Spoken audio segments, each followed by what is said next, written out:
Hey everyone, Sari here, and welcome back to another week of late season offense matches. This week was a great opportunity for Velouria to show off her new refine. It's extremely strong, giving her a sizable boost to her offensive stats along with access to the Infantry Beast tempo effect. On top of that, it lets her and her support partner neutralize their opponent's bonuses, opening up their beast slots for non-wall options. I decided to go with Wings of Mercy for her. Null follow-up would be another fun option, but the extra warp range is really useful when Ash can consistently enable it.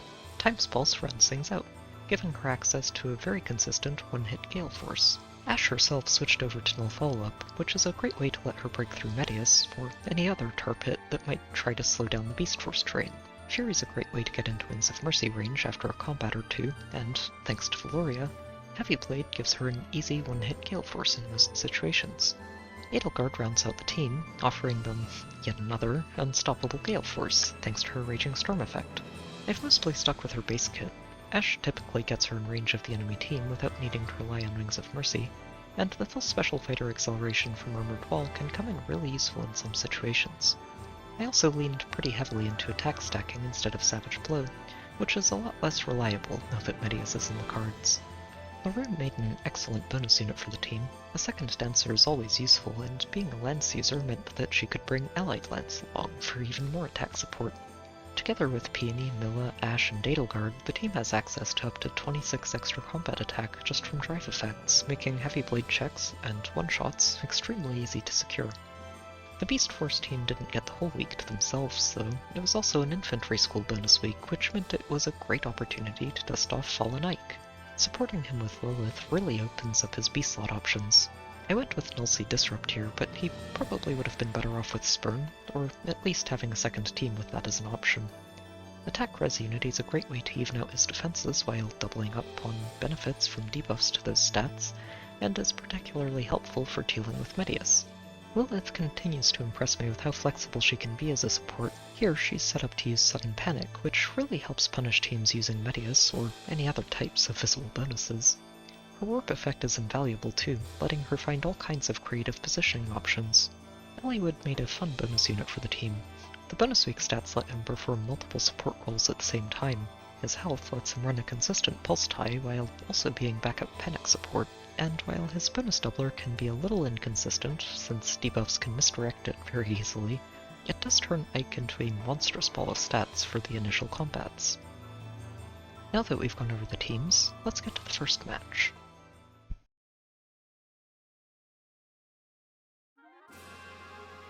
This match will be a fun way to start off the week. They've got a Medeus Catria ball here with a Hardy Fighter Hector as their save unit of choice. He's honestly really solid and frankly can check almost any ranged unit in the game, as long as they're not using AoEs or being backed up by Pulse Tie. And they've also got a really impressive Lina over here, who's an excellent threat, especially with this Rally Trap, although the dance is usually going to land on this Hector instead. The in-season Byleth is also a really fun bit of tech. The drive tempo she offers her allies is a great way to stall out or shut down Galeforce strategies, since most of them do rely on some form of special acceleration to actually get those Galeforces. And the bonus week Nott and the Medeus make a pretty solid front line, with Catria being protected by a Hex Trap. It's a neat setup overall, and I had to do some thinking for how to approach this, mostly thanks to Hector just being very bulky against someone like Selgius, especially if he gets to use this defense tile. But I think I figured out a way to crack this by using Galeforce, funnily enough.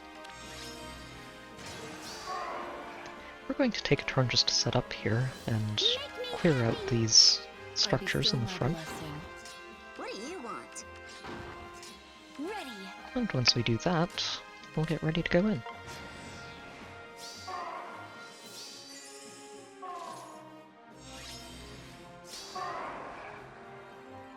And now we'll just have Edelgard reposition Ash forwards and then dance her. And she can warp over onto this Hex Trap since she beats even the upgraded version. And one-shot Catria. Even though Byleth stops us from charging too towards the normal Galeforce, she still gets her Raging Storm. And I actually messed up my planning a little bit because I didn't have Milla far enough forwards to help enable the auto-double for Ash here against Nott. And I can't attack here since Nott won't do damage to her with an auto-double there. But if I move Noah forwards here, we should be able to have her go after Hector. Even though it doesn't knock him out here, it whittles him down, and getting the Gale Force on this first combat is what's really important. While also not taking too much damage. Then we'll use that Gale Force to take down Byleth, and stop the tempo from being such a nuisance.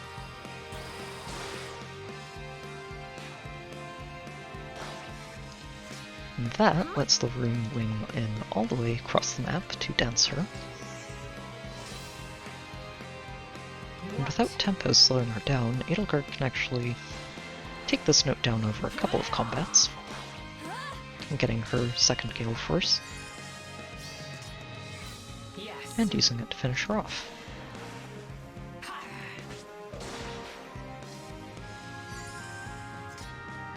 Then Ashe should be able to move over and just barely take down this Medeus. It's a little closer than I was planning on, but it still works out.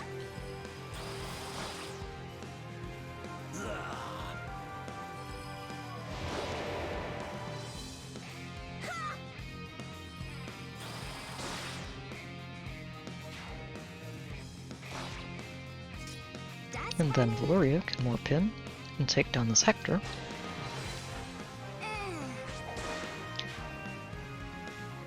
And use that Gale Force to move in and take down Sigurd.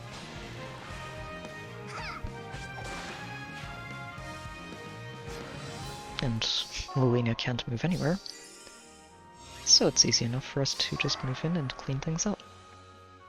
And we should be able to close things out from here. We'll just have Ashe and Edelgard take out this first pot for us, and well, is going to check these traps and see if we can't pick up our second Aether pot. 50 damage, works for me. There we go. And then Velouria can move in and close out the match.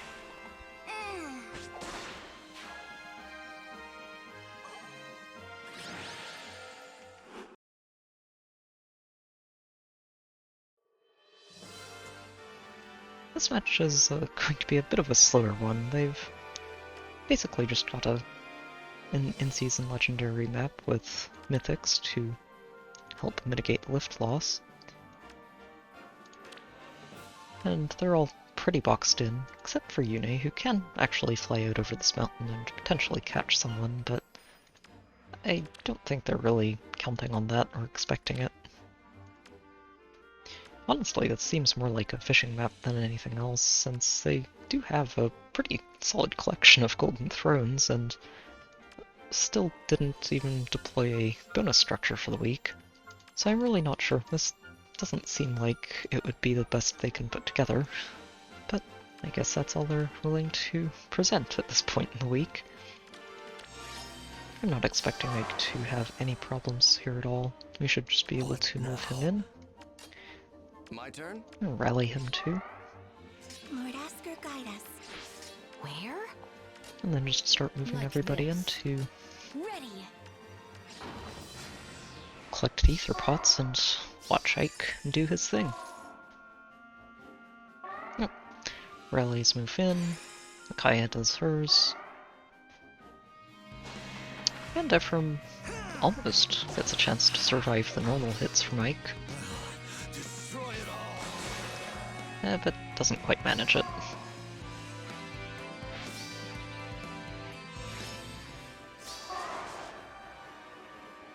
And from here we'll just keep on going. Take them down one by one until all of them are accounted for. Let's see. We'll just rally Ike again. And continue repositioning him out of Elliewood out of the way. Good morning. We'll move Peony a little further up and give him some more attack and speed. And wait again. I think Yune should attack here even though she doesn't do damage, since there's nobody else who can actually attack Ike. Stay back. And down she goes.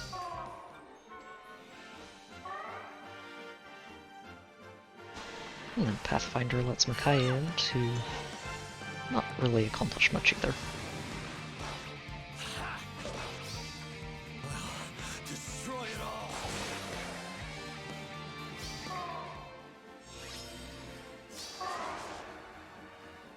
And then from here we'll just smite him forwards. He shouldn't actually end up taking damage from any of these, and it's not a real bolt trap anyway, so I guess it was irrelevant.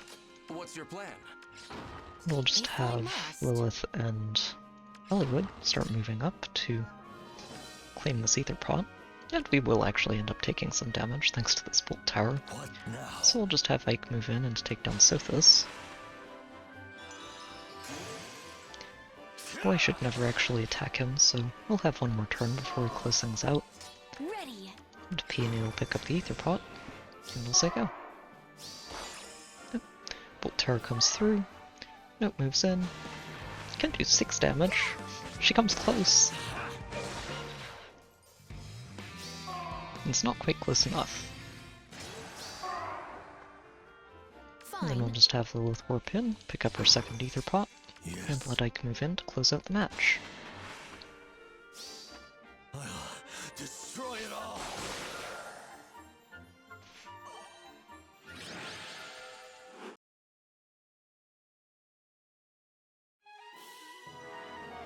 This match will be a fun clear with Ike. They've got a very boxed-in setup here with 2 safe armors protecting their team. The refined Idune's a really neat one to see. A lot like Gustav and Surtur, I think she actually makes a very capable far save unit thanks to the damage reduction she gets against the first attack. And combined with Deflect Magic, it's not likely that you'll see any Corins breaking through this. Flame does make it a little trickier to break through her too, unless you attack the Note from over the wall.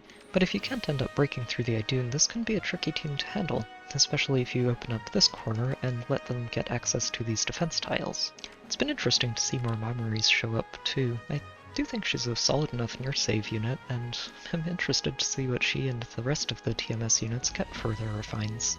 We've also got this +9 Triandra in the back, who's fun to see, along with an in-season Micaiah, and a Medeus in the corner. Medeus doesn't really end up contributing much to the threat of the team. He's the 7th unit and doesn't have any way to get danced, and doesn't give Micaiah any bonuses either, so he's in a bit of an awkward spot here. We're going to get a little bit silly with this match too, with Ike, and actually have him get in the cage and fight it out. We'll get things started right away. Just move Ash up here and then Ike over behind her, and we'll rally him with Hollywood. Good morning. And dance him. And let him warp over the fortress and stand on the defense tile. And we'll have Lilith warp in here to continue providing him with null follow-up for next turn, and say go.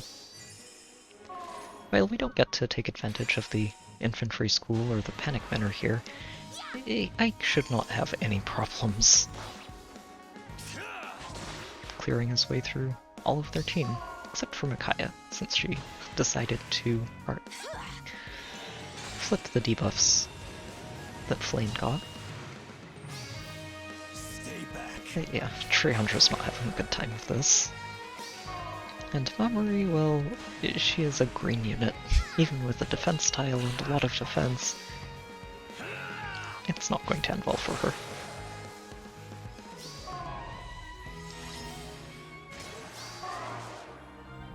It went pretty well overall, and while we don't get bonus doubler for this turn, since Ike's attack debuff means that Lilith's stealing it this turn, he can still warp down here, and then we'll dance him. And here, should have just broken this on the first move, but that's okay. We'll smite him forward onto this tile, and he should end up getting to knock out Micaiah and Idune here. Then we'll move Ash over and Lilith over, My turn? and Hollywood too. This time we do get to take advantage of the debuffs from their structures, and it means that Micaiah is just not having a good time with this.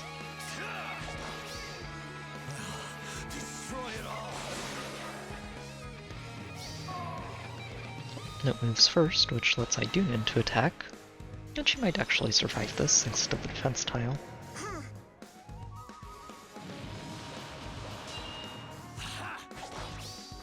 Stay back. But it shouldn't slow us down too much. And from here we should be able to start closing things out. Lilith's just going to open our way towards this first Aether pot.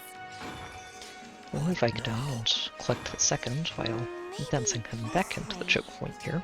Yes. To break this bolt tower. We'll play it a little safer than we did last match. Let's see now. And then we'll just rally Ike and let him clean things up.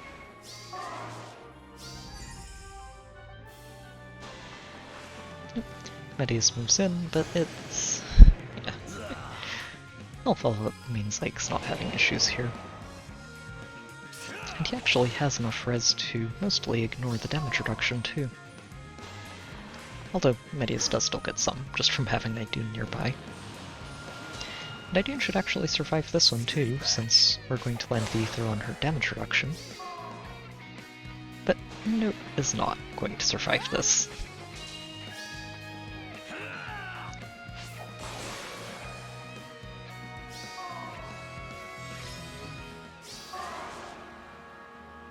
And I think Ike can actually just close things out in the player phase here. I'll just move Lilith over into Dancer, which gives Ike some extra debuffs to work with. And lets him move in to finish the match.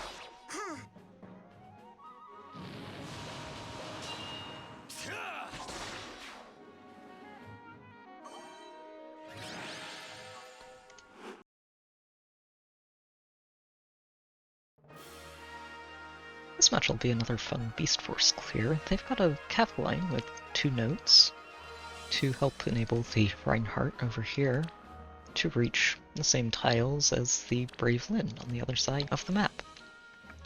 Along with this duo Leaf in the back, who really helps round out this trio of threats nicely. And the 2 dancers, one a Sigurd and one a Triandra, are a good way to make sure that all 3 of these get onto a target in the same turn. Even if one of them gets isolated, the other one will almost always get to dance. And the notes themselves in their bonus week are a pretty reasonable threat as well, and can honestly just make it really annoying to reach these Aether pots later if you just try to save tank your way through this.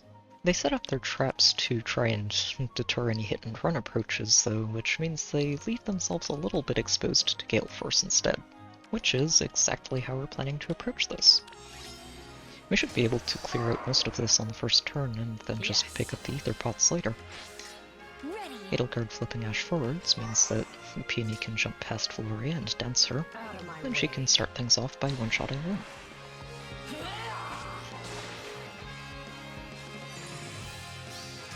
Then we'll smite Velouria forwards, make sure we actually turn on this auto follow-up this time around, and have Ash go in and take down this first note.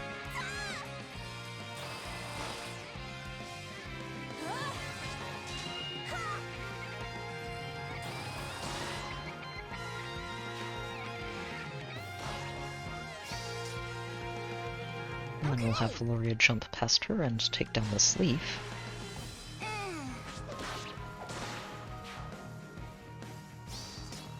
Before Ash steps over to the side and takes down the second note.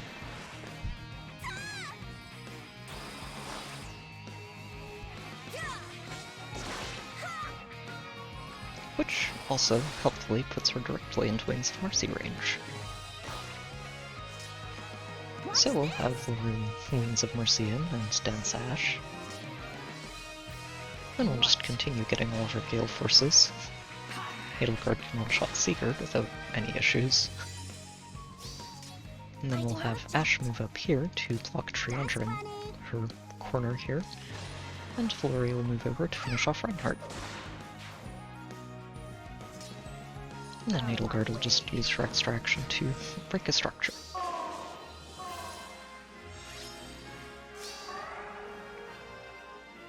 And from there, it's just a matter of letting Edelgard pick up one pot, Velouria grab the second, and we'll have Ash close things out.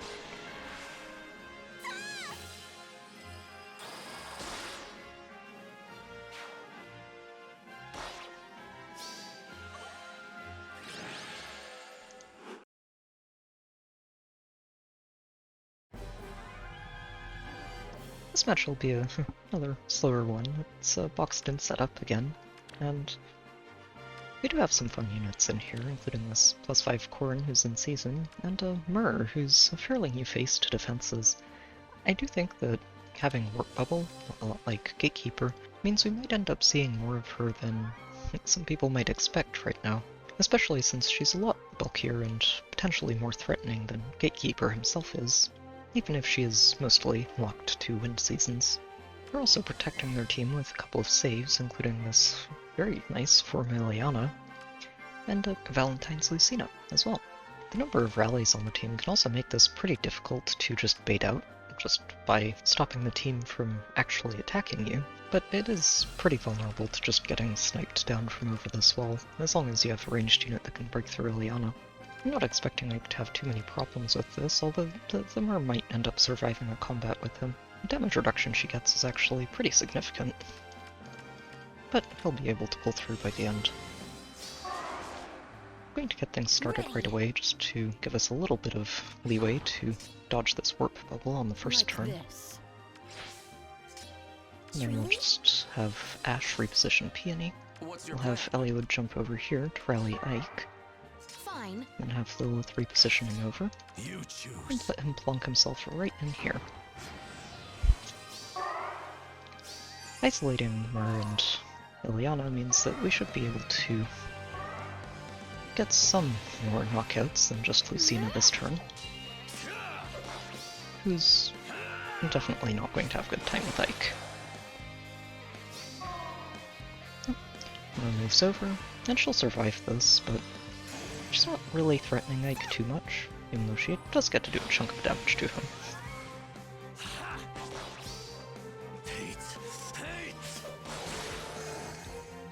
The panic and actual sabotage that we applied to her do a lot for actually just letting her survive, thanks to her unity.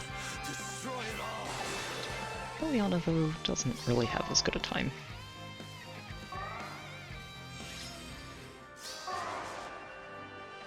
We did end up taking a bit more damage than I was planning on, partly because we didn't have Mila and Ash in support range for Ike here, but it should be okay. From here we should actually get to bait this Mer right out of range of her unity. And since Mer is going to get topped off, I think we're just barely going to miss this knockout again. My turn? But it should be okay. Maybe this way. Fine. We'll just move Lilith down, and out of the way of the Wings of Mercy that Dorothy is going to get. It will be done. What's your plan? And we'll say go. Nope.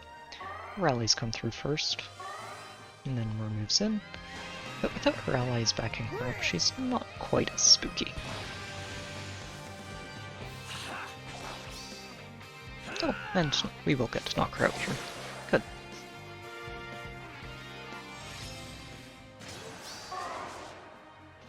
And from here we should actually be able to start picking things apart, just by being a little careful with this Brahmand. I'm going to just send Ike in and have him take down Dorothea. And by parking him here, Brahman's actually going to end up being forced to rally instead of actually attacking Ike, since he can't reach Ike from here and will prefer to rally one of the others who can attack. Then we'll just slowly move Lilith over here. I'm actually going to make sure we're not giving Ike the attack and speed buffs here to try and let him heal a little bit more from Nott than he would otherwise. And we'll move Mila up to support him. Mordasker, guide us. My turn? And say go. This is probably going to get pretty close. Oh, there's the rally. Oh, and Corin went first. A little surprised by that, but that's actually a good thing, I think.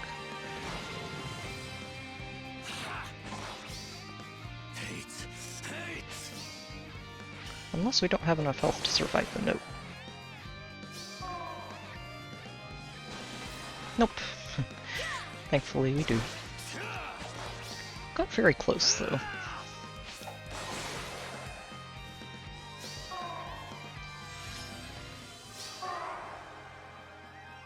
And after maybe getting things a little close for comfort there, we should be able to wrap things up from here. What's your plan? It will I'm be just going done. to smite Ash over, which lets Peony warp up here, pick up our second pop, and we'll let Ike move in to close out the match.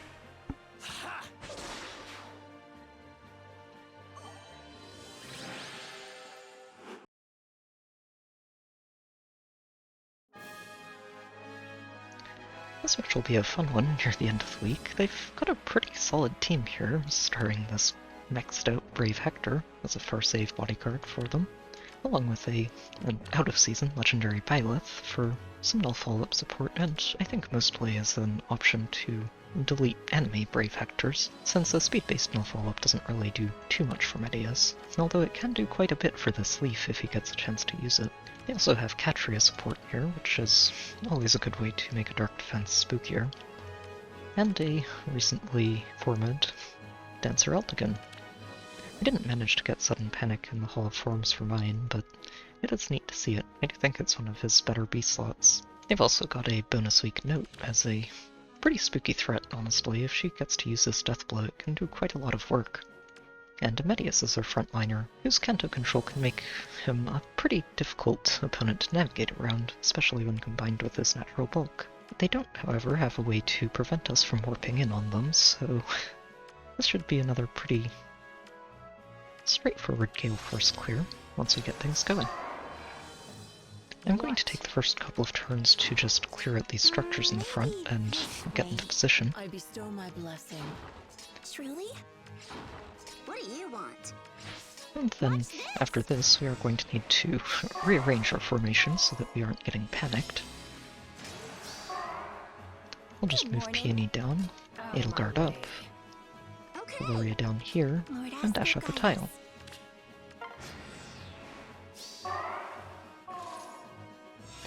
Nothing moves because we've stayed out of their threat range, and from here we should be able to get things going. I'm going to reposition Ash forwards here and also smite Edelgard, and then dance Velouria, and that should let Ash move in and take down this Medeus.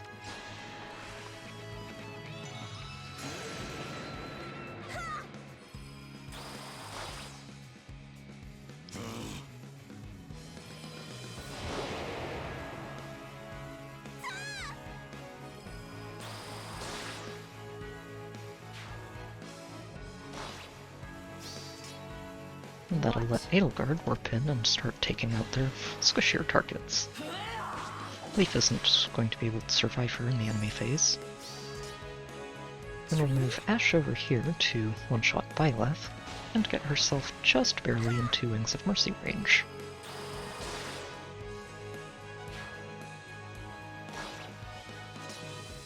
And that means the rune can warp all the way across the map to dance Ash, which should let her break through this Hector.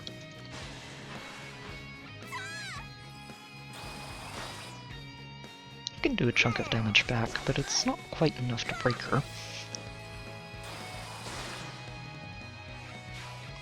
And that opening means that Velouria can now warp in and start cleaning up the rest of their team.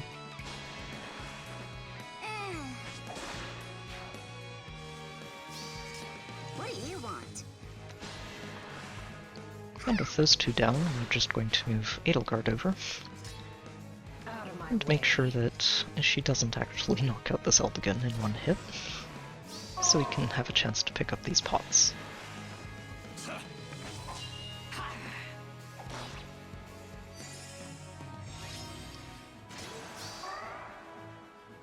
We'll just have Velouria pick up one, Edelgard pick up the second one, and Velouria can move in to close out the match.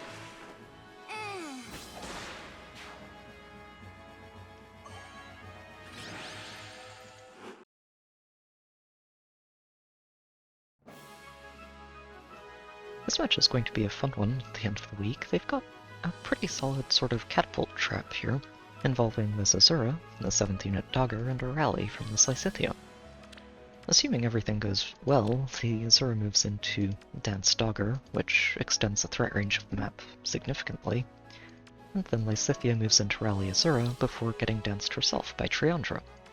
And from there, either Lysithea or Dogger should be able to find something they can attack into and deal with. Dogger with a full set of buffs and no debuffs is very spooky, as is Lysithea. The extra tactic from this Medeus is a very cool touch and helps enable the team a lot, especially this very impressive maxed out Alm. And they're protecting their team from any hit and run shenanigans with this nearly maxed out Hardy Fighter Hector. The Ruse on Azura is a nice extra touch and helps double down on this rally trap from Lysithea, And the drive attacks do a lot of work for making the team harder to handle if you're not careful about positioning. Unfortunately for them, the bonus week infantry school here is actually maxed out, which I was hoping to see with Ike at least once this week. And that's going to open up a lot of possibilities for shenanigans for him. I'm actually going to get things started on the first turn here. It's a little tricky to get all the way up onto this tile for Ike, and this is where I want him to end up tanking. And I also want to make sure that we isolate this column so that Lysithea doesn't rally her way out of the corner instead of just attacking Ike.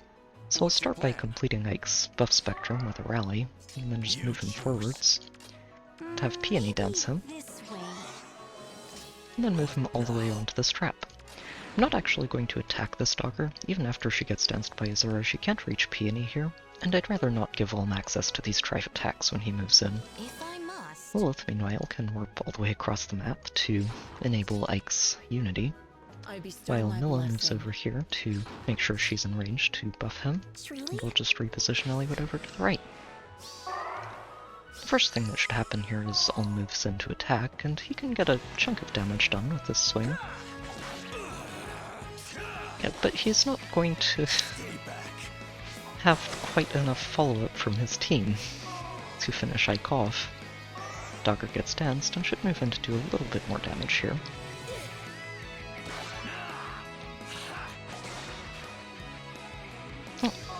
But from there, Medeus should just move in and heal Ike for 20 hit points.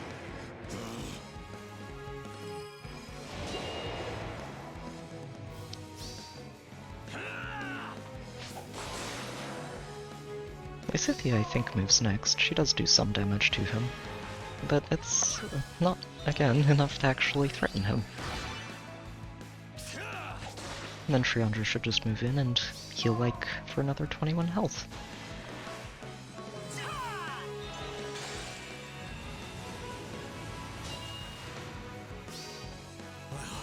Destroy it all. And with most of their team demolished, all that's left is to dance around Hector and pick up these ether pots. And we should be able to just do that this turn. Lilith can pick this one up for us, and if we reposition Peony over this way, Like this. Milla can move up and give her access to the second ether pot. Yes. We'll just move Ike in to demolish Azura before enemy facing Hector. Let's see now.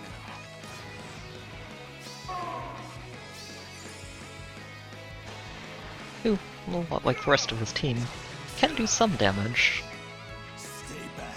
but just not quite enough.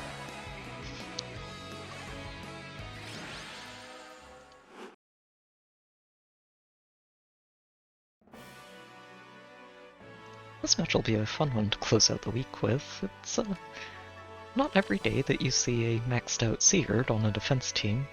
In Season 2, it's very impressive. And he's enabling a bit of a cav line here with a Note helping to enable threat ranges, and a very invested Lilina on the side, with a Selena to back her up. This Mia is a neat touch. They replaced her weapon with the Bone Carver instead, which lets her do a lot of splash damage to basically anything she attacks and anything in the nearby area as well. And the other fun touch they have here is a very defensive set of support units, with Escutcheon and a steady posture on this Note, along with a Breath Seal to let her activate it after one hit, and a Medeus with a similar build with Warding Breath and Escutcheon, and a plus 10 Eldigan who's also using an Escutcheon build. These three do a lot to help slow down or prevent any Galeforce approaches, even with traps that aren't set on this front line, since it can be very hard to punch through the Medeus, the Eldigan, and the Note too, especially in her bonus week when they have defensive specials available for anything past the first hit. I'm not expecting that to really slow us down here though. We should actually be able to mostly clear this up on the first turn. We'll start by having Edelgard reposition Ash forwards and then dance her,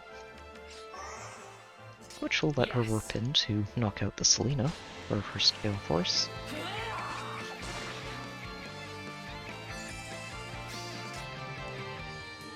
Then we'll move Ash in and have her charge on through this Medeus. Damage reduction or no, it's hard to survive if you're getting hit for your entire health bar twice.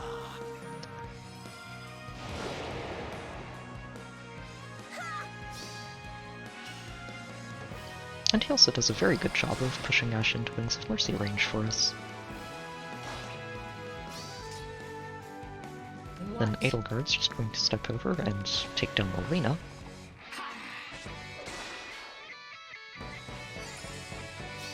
Which clears a space for Velouria to lens in and one-shot this Nott.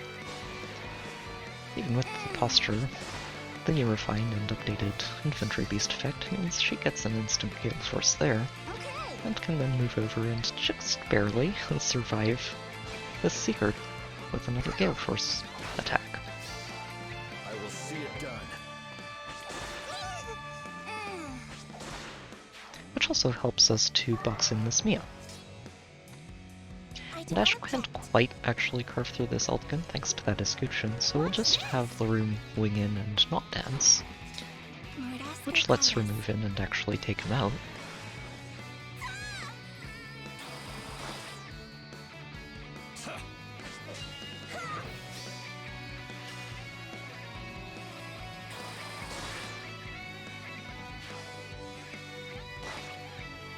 And then move Edelgard in to finish boxing Mia in. She actually can't do damage to Ash here, thanks to the defense support and Hornet opening, so we'll just move Noah forwards, give her that little bit of extra defense, and say go.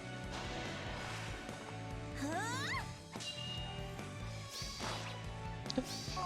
It's an impressive amount of splash damage, What? but it's not enough to actually save the match for them. I do not object.